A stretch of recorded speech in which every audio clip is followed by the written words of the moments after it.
Episode 273 RR secret agent है। दोस्तों, अब तक आपने पिछले एपिसोड में सुना कि जब किया को लगता है कि वह इस बेट को नहीं जीत पाएगी तो वह उसे हर्ब को चुराने का फैसला करती है और वह कामयाब भी हो जाती है, लेकिन जब वह वहां से भागने लगती है तो उसके पीछे आरआर लग जाता है, जिससे आरआर और किया के बीच फाइटिंग शुरू हो जाती है। अब आगे किया के पास वक्त बहुत कम था, वह 30 मंजिल से ही जंप कर जाती है, जिसे देखकर आरआर के मुंह से जोरदार चीख निकलती है और वह भागकर किनारे पर पहुंचता है।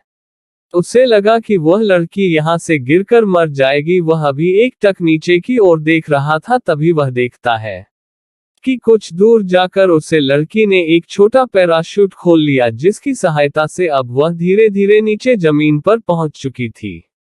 किया अपने इस मिशन पर निकलने से पहले पूरी प्लानिंग कर ली थी, इसलिए उसे अंदाजा था कि सिचुएशन कभी ऐसी भी हो सकती थी। इस वजह से वह बेझिझक इतनी ऊंचाई से कूद गई थी। वही जब आरआर देखा है कि वह लड़की सेफली नीचे पहुंच चुकी है तो पता नहीं क्यों उसके दिल को सुकून मिलता है और उसके होठों पर छोटी सी मुस्कुराहट आ जाती है। वह अपने बालों पर हाथ फेरते हुए बोलता है, जो भी हो तुम बहुत ही कमाल की हो, आज तक मैं तुम्हारे जैसा कोई और नहीं देखा। आई श्योर हमारी मुलाकात जल्दी होगी और मुझे उसे वक्त का बेसब्री से इंतजार रहेगा। ये कहते हुए उसके होठों पर बहुत ही प्यारी मुस्कुराहट थी। वह चेहरा अब उसके दिल और दिमाग में बस चुका था। इस वक्त वह बिल्कुल ही भूल गया था कि उसके हाथों से वह जड़ी बूटी निकल चुकी है। तभी थोड़ी देर में लुकास उसके पास पहुंच जाता है और उसे पागलों की तरह मुस्कुराता हुआ देखकर उसे समझ नहीं आता कि क्या हुआ। फिर वह सोचता है कि शायद इसने उसे चोर को पकड़ लिया है, इसी वजह से मुस्कुरा रहा है। वह जल्दी से दौड़कर उसके पास जाता है और बोलता है, क्या तुमने उसे चोर को पकड़ लिया? उसकी बातों को सुनकर आरआर अपने होश में आता है और उसकी ओर देखने लगता है। तभी लुकास उससे पूछता है, कहाँ है वह? कर मैं भी तो देखूं भला किसने इतनी हिम्मत हुई जो इतनी सिक्योरिटी के बाद भी चोरी कर लिया। उसकी बातों को सुनकर आरआर बोलता है कि वह चोर तो भाग गया। आरआर की बात सुनकर लुकास तो उसका मुंह ही देखता रह जाता है। वह आश्चर्य से उसकी ओर देखते हुए बोलता है, क्या वह भाग गया? तो तुम इतनी ज्यादा खुश क्यों हो? क्या तुम उसके भागने पर इतनी ज्यादा खुश हो रहे हो? वही उसकी बातों को सुनकर अब आरआर को समझ आता है कि उसके हाथों से वह जड़ी बूटी निकल चुकी है और उसके हाथों से अब एक अच्छा मौका भी निकल गया है। पता नहीं वह दोबारा उसे जड़ी बूटी को कैसे हासिल करेगा। अगर वह ऐसा नहीं कर पाया तो उसके भाई का क्या होगा? उसकी जिंदगी इस पर डिपेंड है। तभी लुकास उससे बोलता है, अरे भाई, तूने उसे भगाने क्यों दिया? क्या वह तुझसे ज्यादा ताकतवर था? जहां तक मुझे पता है वह अकेला था और कोई एक आदमी तेरे सामने टिक जाए, इतना कमजोर तो तू नहीं है। अरे तू तो 10-10 पर भारी पड़ता है। तो आज क्या हो गया? लुकास को कुछ भी समझ नहीं आ रहा था। वही उसकी बातों को सुनकर आरआर बोलता है कि वह भाग नहीं गया कि भाग गई। इतना बोलकर मुस्कुराने लगता है। वही लुकास आश्चर्य से बोलता है, क्या वह लड़का नहीं लड़की थी? अरे लड़की थी तब तो तेरे लिए और भी ज्यादा आसान था उसे पकड़ना, फिर तूने उसे क्यों छोड़ दिया? तब आरआर बोलता है, यही तो बात थी, वह एक लड़की थी पर उसे पकड़ना इतना आसान नहीं था। वह बहुत ही ज्यादा ताकतवर थी। तो वह कहता है कि नीचे तो हम लोग थे, फिर वह भागी कहां से? उसकी बात सुनकर आरआर अपने सामने की ओर दिखा देता है। लुकास को कुछ समझ नहीं आता तो वह फिर से उससे पूछता है, अरे मैं पूछ रहा हूँ वह किधर से गई? तो वह फिर से अपने सामने दिखता है और इशारे से बताता है कि यहाँ से जंप कर गई। ये सुनकर लुकास अपने मुंह पर हाथ रख लेता है और बोलता है, क्या कह रहा है तू? इतना बोलकर वह नीचे की ओर झांकने लगता है और कितनी ज्यादा दूरी देखकर वह घबराकर पीछे हट जाता है और आश्चर्य से आरआर की तरफ देखते हुए बोलता है, तेरे कहने का क्या मतलब है? वह यहाँ से कूद गई। लुकास की बातों को सुनकर वह हमें सर हिला देता है। वही लुकास को तो भरोसा नहीं हो रहा था। वह पूछता है, तो क्या हुआ, मर गई? तब आरआर अपना सर ना में हिला देता है। तो वह फिर से पूछता है, जिंदा है? तो वह अपना सर हाँ में हिला देता है। अब लुकास को समझ नहीं आता कि इतनी ऊपर से कूदने पर कैसे कोई लड़की जिंदा रह सकती है। वह उसे बोलता है, तू झूठ बोल रहा है ना? तो वह फिर से अपना सर ना में हिला देता है। आप लुकास को कुछ समझ नहीं आता तो वह उसके सामने हाथ जोड़कर बोलता है, देख प्लीज मुझे सब कुछ सच सच बता वरना मैं पागल हो जाऊंगा। भला कोई इतनी ऊपर से कूदने पर कैसे जिंदा बच सकता है। उसकी बातों को सुनकर आरआर उसके कंधे पर हाथ रखता है और उसे अपने साथ नीचे ले जाते हुए उसे सारी बात बताने लगता है। जैसे जैसे लुकास उसकी बातें सुन रहा था उसका मुंह तो खुलता ही जा रहा था। अब उसका मुंह पूरी तरह से खुल गया था। तभी आरआर उसके मुंह को बंद करता है और बोलता है कि मुंह बंद कर ले वरना मक्खियों अंदर चली जाएगी। क्या सुनकर वह उसका हाथ अपने कंधे से झटक देता है और बोलता है कि तू बहुत खराब इंसान है। तूने इतनी खूबसूरत लड़की को देखा और मुझे नहीं बताया। मेरा भी मन कर रहा है उसे देखने का। अब मुझे समझ आया कि तू क्यों मुझे अपने पीछे नहीं आने दिया, क्योंकि तू अकेले अकेले उसे देखना चाहता था। उसकी बातों को सुनकर आरआर उसकी तरफ ऐसे देखा है जैसे कोई पागल को देख रहा हो। क्या वह खुद नहीं था जो उसके पीछे आने से डर रहा था और दम दबाकर वहां से भाग गया था और अब उसे पर इल्जाम लगा रहा है। वह उसकी ओर गुस्से से देखा है। लुकास उसकी आंखों को देखकर थोड़ा डर जाता है और फिर वह बोलता है कि हाँ हाँ चल ठीक है, लेकिन अगली बार जब तू उससे मिलना तो मुझे भी दिखाना। वैसे भी दुनिया में खूबसूरत और ताकतवर लड़कियों की बहुत कमी है और अगर कोई मिल जाती है तो मैं उसे अपनी गर्लफ्रेंड बना लूंगा। तब हमेशा वह मुझे प्रोटेक्ट करेगी। उसकी बातों को सुनकर आरआर हो तो उसे पर गुस्सा आने लगता है। वह उसे गुस्से से देखते हुए बोलता है, वह तुझ जैसे बेवकूफ के लिए नहीं बनी है। वह दुनिया में वन पीस है, उसके जैसा कोई नहीं है। तभी लुकास बोलता है, अब देखना यह मत बोलना कि वह बस तेरे लिए बनी है, क्योंकि जितनी अच्छी चीज देखता है बस वह तेरी हो जाती है। इस बार तो मैं नहीं छोड़ूंगा, इस बार तो मेरी होगी। आरआर उसकी तरफ देखकर बोलता है, सोचना भी मत। लुकास उसे बोलता है, तू सोचने की बात कर रहा है, मैं तो उसके साथ जिंदगी बिताते हुए खुद को रियलाइज कर रहा हूँ। लुकास की बातों को सुनकर आरआर उसे करने के लिए उसके पीछे भागता है। वही लुकास अपनी जान बचाकर आगे आगे भागने लगता है। वैसे तो आरआर बहुत ही ज्यादा खतरनाक है, पर वह अपने इस दोस्त के साथ बिल्कुल बच्चा बन जाता है, क्योंकि एक बार इसके इस दोस्त ने अपनी जान पर खेलकर उसकी जान बचाई थी। तब से वह उसे अपने साथ ही रखता है और उसका अपने भाई की तरह ध्यान रखना है। इसीलिए वह चाहे जो बोले उसे उसकी बातों से गुस्सा नहीं आता है, क्योंकि वह उसे बहुत ज्यादा प्यार करता है, बिल्कुल अपने छोटे भाई की तरह।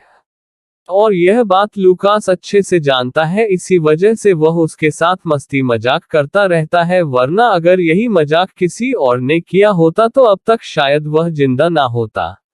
वहीं दूसरी तरफ किया जब नीचे पहुंच जाती है तो तुरंत ही वह अपनी टीम को मैसेज करती है और वह काफी तेजी से दौड़ते हुए उस जगह पर पहुंचती है जहां उसने उन लोगों को मिलने के लिए कहा था। जैसे ही वहां पहुंचती है तो देखी है उसके सामने उसकी गाड़ी खड़ी थी, जिसके अंदर पहले से ही रूहानी बैठी हुई थी। वह किया को देखकर तुरंत ही उसकी और गाड़ी बढ़ा देती है। किया उतनी ही स्पीड के साथ गाड़ी में बैठ जाती है और फिर गाड़ी फुल स्पीड के साथ धूल उड़ती वहां से निकल जाती है। रूहानी उससे बोलता है कि बहुत ज्यादा प्रॉब्लम तो नहीं हुई, एक बार के लिए हमें तो डर ही लग गया था, लेकिन तुम्हें सामने देखकर जान में जान आ गई है।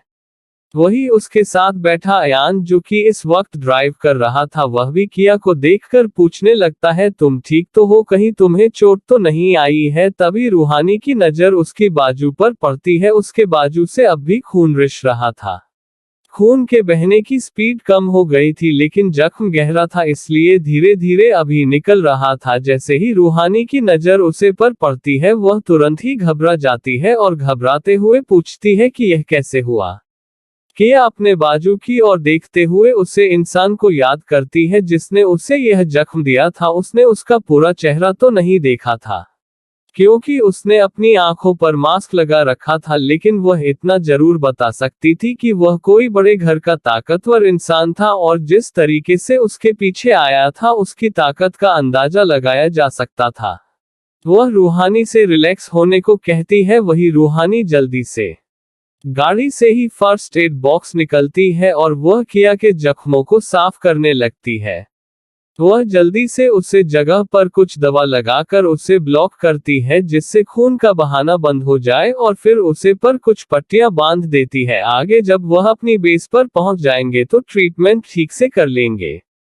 वही किया काफी थक चुकी थी, वह शांति से अपनी आंखें बंद कर लेती है। रूहानी तुरंत उसके हाथों से बैग लेकर खोलकर देखती है तो उसकी आंखें चमकने लगती है। उसके सामने वही जड़ी बूटी थी जिसके बिना उनका एक्सपेरिमेंट अधूरा था। आखिर में वह एक डॉक्टर थी, उसे इसकी कीमत अच्छे से पता थी। उसके होठों पर प्यारी सी मुस्कुराहट आ जाती है। कुछ ही देर में वह लोग अपने बेस में पहुंच जाते हैं। वहीं दूसरी ओर उसे जगह पर अभी भी अफरा तफरी मची थी। अंदर ही अंदर यह बात बहुत से देश में फैल जाती है कि उसे जड़ी बूटी को किसी ने चुरा लिया है। जब अमेरिकन आर्मी को ये पता चलता है तो वह भी परेशान हो जाते हैं। उन्हें भी नहीं समझ आता कि किसकी इतनी हिम्मत हो गई जो इतनी सिक्योरिटी के बावजूद उसे चुरा ले गया। उन्हें कुछ समझ नहीं आ रहा था। ये काम बहुत कठिन था और इस काम को करने में बहुत बड़ा रिस्क था और ऐसी रिस्क तो बस कुछ लोग ही उठा सकते हैं। इसके बारे में उन्हें पता था कि वह अभी इस देश में नहीं है तो फिर वह काम कौन कर सकता है। इस वक्त अमेरिका आर्मी ने एक मीटिंग बुला रखी थी। उनके हेड ऑफिस में बड़े बड़े ऑफिसर बैठे हुए थे। सबके चेहरे पर 12 बजा हुआ था। उन सबको कुछ भी समझ नहीं आ रहा था।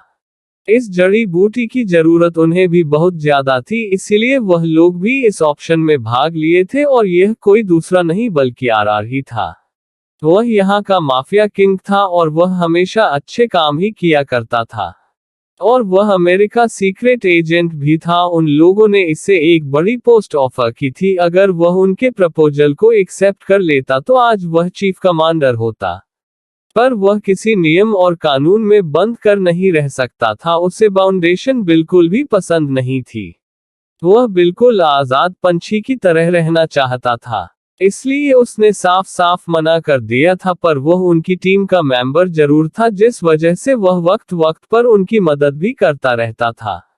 और जब से पता चला कि उसे हर्ब को लेने के लिए कोई एजेंट जा रहा है तो उसने खुद जाने की बात कही, क्योंकि उसे भी इसकी बहुत जरूरत थी।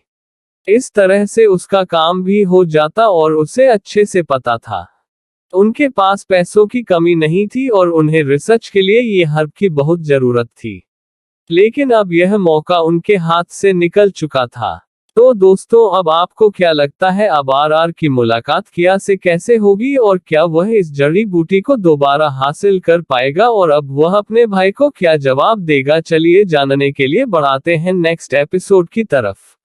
और दोस्तों, जैसा कि मैं 2 स्टोरी एक साथ दे रही हूँ इसलिए वक्त बहुत कम मिल पाता है और मैं दोनों स्टोरी डेली नहीं बन पाती हूँ, क्योंकि एक स्टोरी ही लिखने में 5 घंटे लग जाते हैं और किसी दिन घर में ज्यादा काम होने की वजह से मैं स्टोरी ज्यादा बड़ी भी नहीं बन पाती हूँ। इसलिए मेरी आपसे रिक्वेस्ट है कि आप नाराज बिल्कुल भी ना हो और मैं इन दोनों स्टोरी को अंत तक जरूर दूंगी, इसलिए आप बिल्कुल भी ना सोचे कि मैं इस बीच में बंद करूंगी। और बहुत से लोगों ने ये भी कहा है कि डेंजरस माफिया गर्ल का शुरू का फिर से अपलोड करें, क्योंकि वह शुरू की स्टोरी भूल चुके हैं। तो जिस दिन मुझे वक्त मिलेगा मैं 8 से 10 घंटे की स्टोरी शुरू से अपलोड कर दूंगी, जिससे आप लोग उसे सुन सके। बाकी जिन लोगों ने उसे सुन रखा है वह उसे इग्नोर कर दूसरी स्टोरी सुने। एपिसोड 274, किया का हेड ऑफिस जाने का फैसला।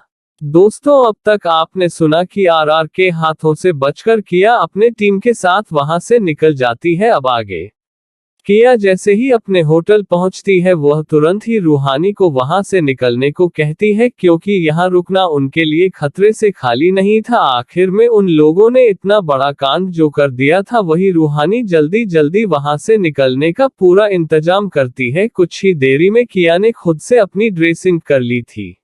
अब उसका हाथ इस समय सही था। दर्द को कम करने के लिए उसने एक इंजेक्शन भी ले लिया था, जिस वजह से उसे परेशानी ना हो। वह लोग तुरंत वहां से चेक आउट कर लेते हैं। इस वक्त उनके सारे गार्ड पहले से ही उनके बताए जगह पर पहुंच चुके थे।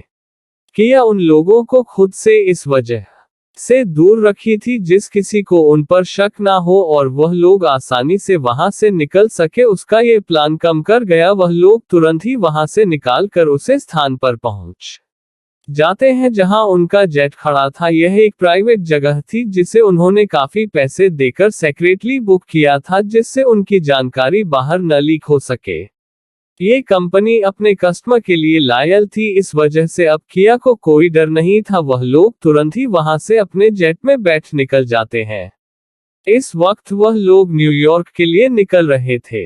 ये पेश किया के लिए बहुत ज्यादा सेफ था, क्योंकि किया ने अपने बहुत से साल यहाँ बिताए थे। उसकी ट्रेनिंग भी इसी सिटी में हुई थी। कुछ घंटे के सफर के बाद वह लोग वहां पहुंच जाते हैं। किया ने पहले ही मैसेज कर दिया था, जिस वजह से जैसे ही वह लोग वहां लैंड करते हैं, वहां उनके लिए कुछ सिक्योरिटी गार्ड इंतजार कर रहे थे। वह लोग किया और उनके लोगों के बैच को देखकर पहचान जाते हैं। किया ने इस वक्त चेहरे पर मास्क लगा रखा था, वही रूहानी और अयान के चेहरे पर भी मास्क था, पर किया का ऑरा ही ऐसा था कि उसे देखकर उसकी टीम पहचान सकती थी। वह लोग तुरंत किया के पास जाकर उसे सल्यूट करते हैं और फिर उसे अपनी गाड़ी की ओर ले जाते हैं। थोड़ी ही देर में वह लोग गाड़ी में बैठकर उनकी बताई जगह के लिए निकल जाते हैं। कुछ देर बाद वह एक बड़े से घर के सामने खड़े थे। ये घर किया का ही था जहां पर वह पहले रहा करती थी। उससे घर को देखकर किया के होठों पर छोटी सी मुस्कुराहट आ जाती है।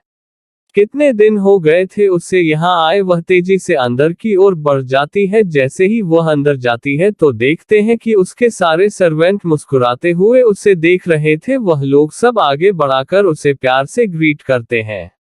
उनमें से एक जो सर्वेंट का हेड था, उसका नाम वीनस था। वह आगे बढ़कर बोलता है, मैम आप आ गई, आपको देखकर बहुत ज्यादा खुशी हुई। ये लोग किया के बहुत ही ईमानदार सर्वेंट थे। उसके ना रहते हुए भी इन लोगों ने इस घर की जिम्मेदारी ले रखी थी। वह इसका अच्छे से ध्यान रख रहे थे। वही रूहानी और अमन भी अंदर आ जाते हैं। वह लोग उन्हें भी देखकर अभिवादन करते हैं। किया के सारे दोस्त यहाँ आया करते थे, इस वजह से इन सबको सारे सर्वेंट पहचानते थे। किया उन लोगों को खाना तैयार करने को कहकर अपने रूम में चली जाती है। वही रूहानी और अमन भी अपने अपने रूम में चले जाते हैं। किया जल्दी ही फ्रेश हो कपड़े चेंज कर आ जाती है और वह बेड पर आराम से बैठ जाती है। फिर अपना लैपटॉप निकाल कर उसमें कुछ टाइप करती है और फिर मेल कर देती है। कुछ ही देर में दूसरी तरफ से जवाब आता है, जिसे पढ़कर किया के होठों पर मुस्कुराहट आ जाती है। वह ओके लिखकर लैपटॉप बंद कर देती है। उसके बाद वह थोड़ी देर के लिए आराम से लेट जाती है। तभी अचानक से उसका फोन रिंग करता है। वह रहती है तो उसे पर रेहान का नंबर शो कर रहा था। वह मुस्कुराते हुए फोन रिसीव कर लेती है। दूसरी तरफ से बहुत ही प्यारी सी आवाज उसके कानों में पड़ती है। हेलो एंजल, तुम कहाँ हो? तुम ठीक तो हो ना? और ज्यादा काम नहीं करना, हेल्थ पर भी ध्यान दो। उसकी बातों को सुनकर किया मुस्कुराने लगती है और कहती है कि मैं बिल्कुल ठीक हूँ। वैसे आपको मेरी याद कैसे आ गई? उसकी बातों को सुनकर रेहान मुस्कुराने लगता है। वह मुस्कुराते हुए कहता है कि मैं तुम्हें भूलता ही कब हूँ, जो मुझे तुम्हारी याद आएगी। तुम तो हर वक्त मेरी आंखों के सामने रहती हो। जब भी मैं आंखें बंद करूं तभी तुम दिखाई देती हो, और जब भी आंखें खोलता हूं तब भी तुम मेरे सामने होती हो। आप बताओ कि मैं तुम्हें कैसे भूल सकता हूं? उसकी बातों को सुनकर किया मुस्कुराने लगती है। वह बोलती है कि वैसे क्या काम कर रहे हो? वह उसे बताता है कि अभी कुछ सीक्रेट मीटिंग में व्यस्त था, पर अब फ्री हो गया है। फिर रेहान पूछता है तुम क्या कर रही हो? तो किया उसे बताती है कि अभी वह कुछ जरूरी काम कर रही थी, उससे फ्री हुई है तो थोड़ा सा रेस्ट कर रही हूँ। उसकी बातों को सुनकर रेहान को अफसोस होता है। वह उससे माफी मांगते हुए कहता है कि माफ करना, मुझे नहीं पता था कि तुम इस वक्त रेस्ट कर रही हो, वरना मैं तुम्हें बिल्कुल भी डिस्टर्ब ना करता। किया उसे मना करते हुए बोलती है कि इसमें माफी मांगने की कोई बात नहीं है। मैं इस वक्त सो नहीं रही थी, बस थोड़ा आराम कर रही थी। वैसे मुझे अच्छा लगा तुमने कॉल किया। तो किया की बातों को सुनकर रेहान के होठों पर मुस्कुराहट छा जाती है। वह वैसे ही मुस्कुराते हुए बोलता है कि क्या सच में तुम्हें अच्छा लगा? किया को समझ नहीं आता कि वह क्या जवाब दे। उसने तो बस उसे बुरा ना लगे इसलिए बोल दिया था, लेकिन अब वह सीरियस था। वह किया को खामोश देखकर समझ जाता है, तो वह उसे रिलैक्स करते हुए बोलता है कोई बात नहीं, तुम इस बात का जवाब मुझे बाद में दे देना। फिलहाल तुम मुझे ये बताओ कि अभी तुमने कुछ खाया है कि नहीं खाया है, क्योंकि मुझे अच्छे से पता है जब भी तुम काम में व्यस्त हो जाती हो तो खाना पीना भूल जाती हो। उसकी बातों को सुनकर किया मुस्कुराने लगती है और वह बोलती है कि बस खाने जा रही हूँ। रेहान बोलता है कि क्या मैं भी आ जाऊं। उसकी बातों को सुनकर किया खामोश हो जाती है। उसे समझ नहीं आता कि वह क्या कहे, क्योंकि उसने तो उसे बताया ही नहीं था कि वह कहाँ है।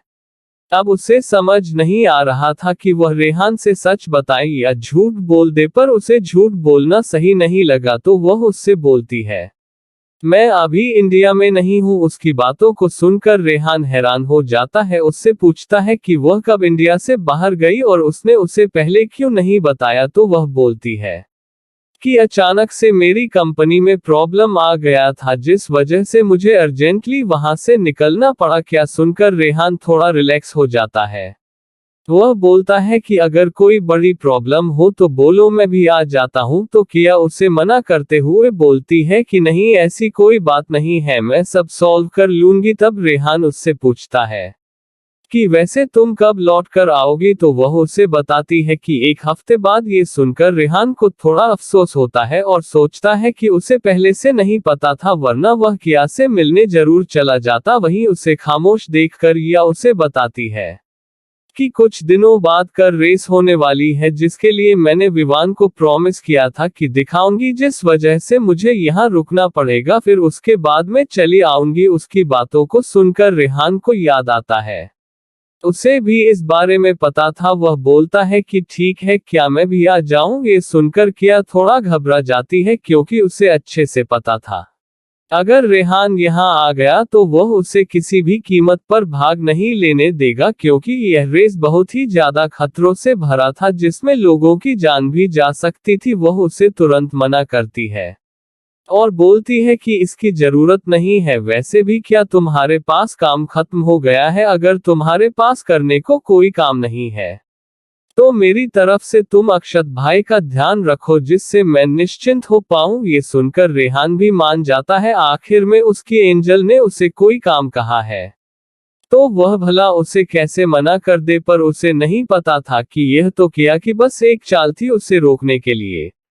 थोड़ी देर बाद इसी तरह बातें करके उन लोगों ने फोन रख दिया। कुछ ही देर में सर्वेंट उसे खाने को बुलाने आता है। किया अभी खाना खाने के लिए बाहर आ जाती है। तीनों लोग बातें करते हुए खाना खाते हैं। फिर उसके बाद किया रूहानी को अपने रूम में बुलाती है और वह चली जाती है। थोड़ी देर बाद रूहानी उसके रूम में थी। वह उससे पूछती है कि क्या हुआ, तो क्या उसे बताती है कि कार रेस तक उसे अभी यहीं रुकना होगा, जिसमें अभी वक्त है, इसलिए बाकी के दिन वह बर्बाद नहीं कर सकती है। उसका एक एक मिनट भी कीमती है। उसने कल हेड क्वार्टर जाने की बात कही है। दूसरी तरफ से चीफ ने उन्हें इनवाइट किया है। उसने चीफ को सब बता दिया है कि वह यहाँ आ गई है। ये सुनकर रूहानी हाँ में सिर हिला देती है और बोलती है कब जाना है, तो किया बताती है सुबह 9 बजे जाएंगे। उसकी बातों को सुनकर रूहानी हाँ कहती है तो किया उसे जाने की सारी तैयारी करने को कहती है। रूहानी भी हाँ कहकर वहां से चली जाती है। वही किया के हाथों का जख्म गहरा था, इसलिए अब उसे हल्का दर्द भी होने लगता है। वह फिर से अपने जख्म को देखते हैं और एक बार फिर से उसे व्यक्ति का चेहरा उसकी आंखों के सामने होता है। उसके मन में आता है कि वह उसे क्यों नहीं मार पाए। हाँ, ये बात सही थी, किया चाहती तो उसे वक्त मार देती, लेकिन पता नहीं क्यों उसका हाथ ही नहीं उठा उसके ऊपर। ऐसे लगा जैसे किसी ने उसके हाथ को पकड़ रखा हो। वह उसे बारे में सोचने लगती है, लेकिन थोड़ी ही देर बाद वह मन में बोलती है चाहे जो हो जाए, अगर ये दोबारा मेरे सामने आया तो मैं इसे छोड़ने वाली नहीं हूँ और इसे एक अच्छा सबक सिखाऊंगी जिसे ये पूरी जिंदगी याद रखेगा। इतना बोलकर वह सोने लगती है। तो दोस्तों, दूसरे दिन क्या होने वाला है? हेड ऑफिस जाकर किया की मुलाकात किससे होगी? आगे का एपिसोड इंटरेस्टिंग है। चलिए बढ़ते हैं नेक्स्ट एपिसोड की तरफ। एपिसोड 275, किया और आरआर की मुलाकात। दूसरे दिन सुबह तैयार होकर किया और रूहानी हेड ऑफिस के लिए निकल जाती है। इस वक्त उनके हाथ में वही बैग था जिसमें उन लोगों ने उसे हर्ब को रखा था। वह दोनों जाकर अपनी गाड़ी में बैठ जाती हैं। कुछ ही देर में गाड़ी अपनी डेस्टिनी की ओर आगे बढ़ जाती है। 2 घंटे के सफर के बाद वह लोग वहां पहुंच जाते हैं। ये हेडक्वार्टर सिटी के लास्ट में बना हुआ था, इसलिए उन्हें पहुंचने में वक्त लग जाता है। जैसे ही किया की गाड़ी हेडक्वार्टर के सामने पहुंचती है तो उसकी गाड़ी को रोक दिया जाता है। कुछ गार्ड तेजी से आगे बढ़कर पिया की गाड़ी के सामने खड़े हो जाते हैं। इस वक्त उन लोगों ने उसे गाड़ी पर अपनी बंदूक की तन रखी थी, क्योंकि यह गाड़ी उन लोगों के लिए बिल्कुल भी अनजान थी। तभी एक गार्ड आगे बढ़कर उनकी गाड़ी के पास आ जाता है। जैसे ही वह पास आता है तो वह देता है कि गाड़ी के दरवाजे का शीशा नीचे हो रहा है। क्या देखकर वह अलर्ट हो जाता है। तभी किया अपने पास से एक कार्ड निकाल कर उसे देती है। ये देखकर वह गार्ड आगे बढ़कर वह कार्ड ले लेता है। जैसे ही वह गार्ड किया के दिए गए कार्ड को देता है तो वह तुरंत ही 2 कदम पीछे हो उसे सैल्यूट करता है। उसे ऐसा देख बाकी के गार्ड भी उसे सैल्यूट करते हैं, क्योंकि यह उन लोगों का सीनियर था और अगर सीनियर किसी को सैल्यूट कर रहा है तो जरूर वह कोई बड़ा ऑफिसर है। वह लोग तुरंत ही उसके गाड़ी के सामने से हट जाते हैं और गेट को खोल दिया जाता है। जैसे ही गेट खुलता है तो किया की गाड़ी अंदर चली जाती है।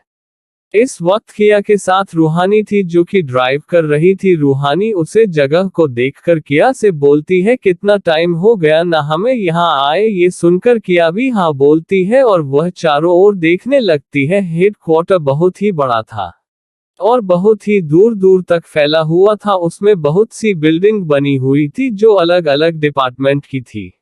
वही एक बिल्डिंग के अंदर एक बड़े से मीटिंग रूम में बहुत सारे ऑफिसर बैठे थे। इस समय उनके चेहरे पर बहुत ही ज्यादा एक्साइटमेंट दिख रही थी।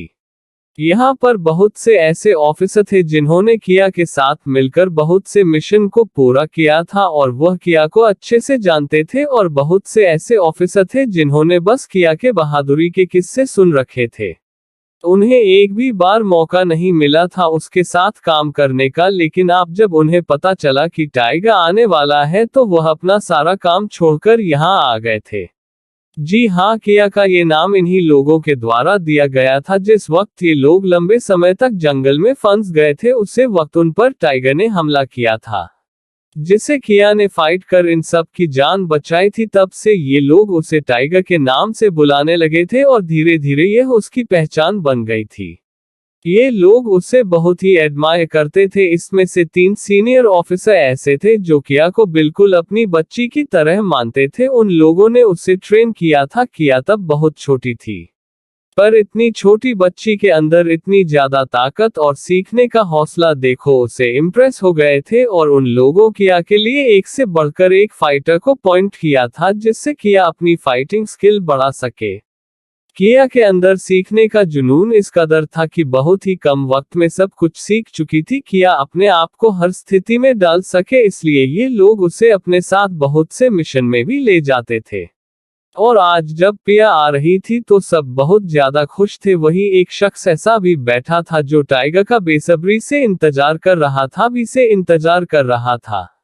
और यह कोई और नहीं RR था, क्योंकि उसने भी टाइगर के बारे में बहुत कुछ सुन रखा था। बहुत कुछ जानकारी निकालने के बावजूद उसकी आइडेंटिटी बहुत ही ज्यादा सीक्रेट थी। इस वजह से वह कुछ उसके बारे में नहीं जान सका। उसे तो ये भी नहीं पता था कि टाइगर एक लड़का है या लड़की है। उसने कई बार सीनियर से उसके बारे में जानने की कोशिश की थी, पर सीनियर ने ये कहकर मन कर दिया था कि उनका सीक्रेट किसी के सामने रिवील नहीं किया जाएगा जब तक वह खुद नहीं चाहेंगे। इस वजह से RR को भी टाइगर के बारे में ज्यादा कुछ नहीं पता था, पर उसे यह जरूर पता था कि टाइगर बहुत कम उम्र का है, क्योंकि जो भी उसके बारे में बोलना था यही बताता था कि इतने कम उम्र में वह कितना ज्यादा पावरफुल है और उसने क्या क्या कारनामे किए हैं।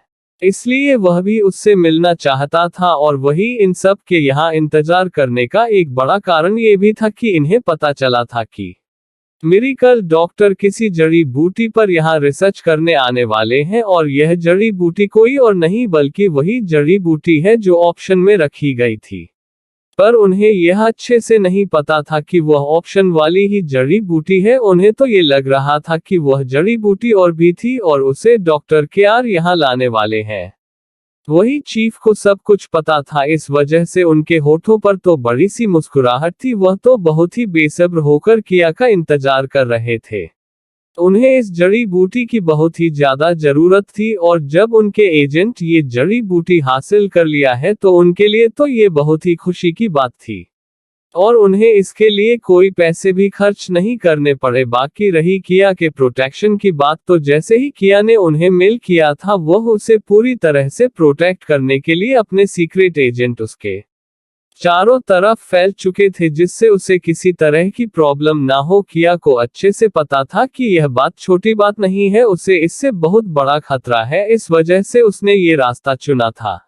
और वैसे भी वह इस जड़ी बूटी का प्रयोग लोगों के अच्छे के लिए ही करने वाली थी, सो वह अपने पास इसका एक्सपेरिमेंट करे चाहे यहाँ पर करे, दोनों एक बराबर था। पर यहाँ होने की वजह से उसे सिक्योरिटी दी जाएगी तो वह बिना अपने लोगों को परेशान किया निश्चिंत होकर अपना काम कर सकेगी और इसमें उसका कोई भी नुकसान नहीं होगा। किया ने बहुत दूर का सोच रखा था।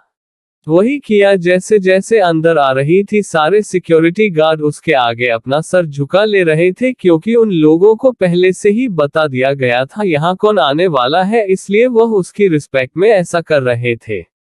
थोड़ी ही देर में मीटिंग रूम का दरवाजा खुलता है और एक काली परछाई अंदर आती है। वह सर से पांव तक पूरे काले लिबास में ढका हुआ था, यहाँ तक कि उसने आंखों में भी ब्लैक शेड लगा रखा था, चेहरे पर मास्क था, उसके पीछे रूहानी थी, उसने भी उसी तरह से अपना गेटअप किया था। जैसे ही वह लोग उसे देखते हैं तो सभी अपनी जगह से उठकर उसका वेलकम करते हैं। तभी आरआर की नजर उसे पर जाती है। उसे समझ नहीं आ रहा था कि यह सामने वाला इंसान कौन है, उसे तो ये भी नहीं समझ आ रहा था कि यह लड़का है या लड़की है।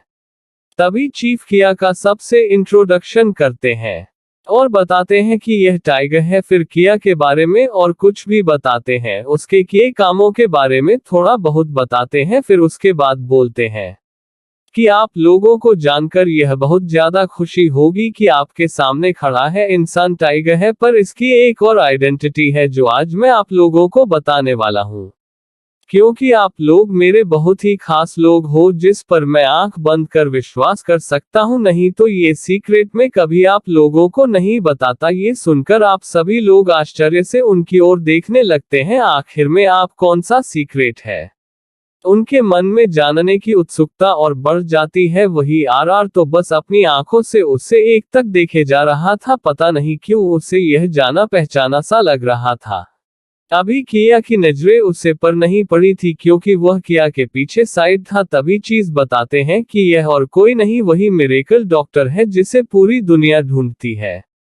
ये सुनकर सब बहुत ज्यादा खुश हो जाते हैं और एक साइड भी, क्योंकि आज उन्हें मिरेकल डॉक्टर के बारे में पता चला था, इसके बारे में उन्होंने बस सुन रखा था। तभी चीफ बोलते हैं कि यह डॉक्टर केआर है। क्या सुनकर सभी के होठों पर बहुत ही बड़ी मुस्कुराहट आ जाती है। वह लोग एक बार फिर से किया को ग्रीट करते हैं।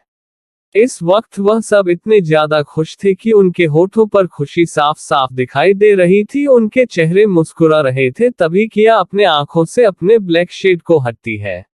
आप सबके आगे उनकी प्यारी सी नीली आंखें आ जाती है। आप किया अपनी नजरें उन सब पर डालती है, कभी उसकी नजरें एक व्यक्ति पर जाकर रुक जाती है। उसे पहचानने में देर नहीं लगती कि यह कौन है। इस वक्त भले ही उसने अपने आंखों पर ब्लैक शेड लगा रखा था, लेकिन फिर भी किया उसे एक नजर में देखकर पहचान सकती थी, क्योंकि उसके पहचानने की शक्ति बहुत ज्यादा थी।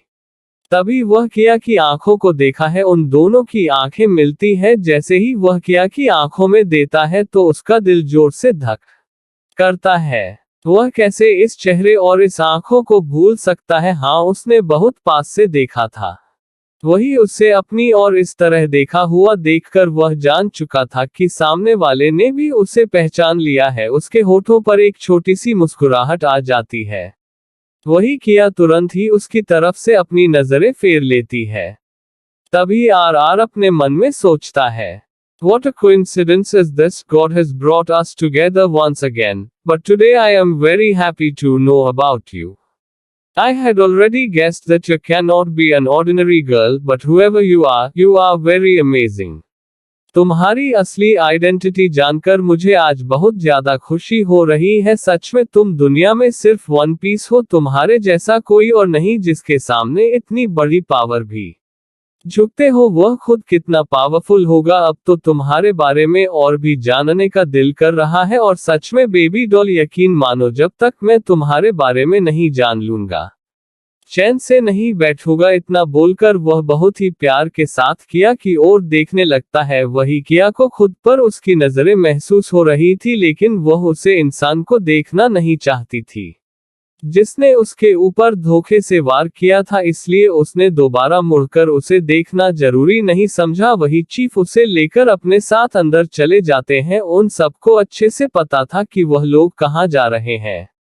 तो दोस्तों, आगे क्या होने वाला है? क्या हर को किया की असली आइडेंटिटी के बारे में पता चल पाएगा? क्या हुआ उसके बारे में कोई भी जानकारी निकाल पाएगा? और क्या किया उसे वह जड़ी बूटी दे देगी?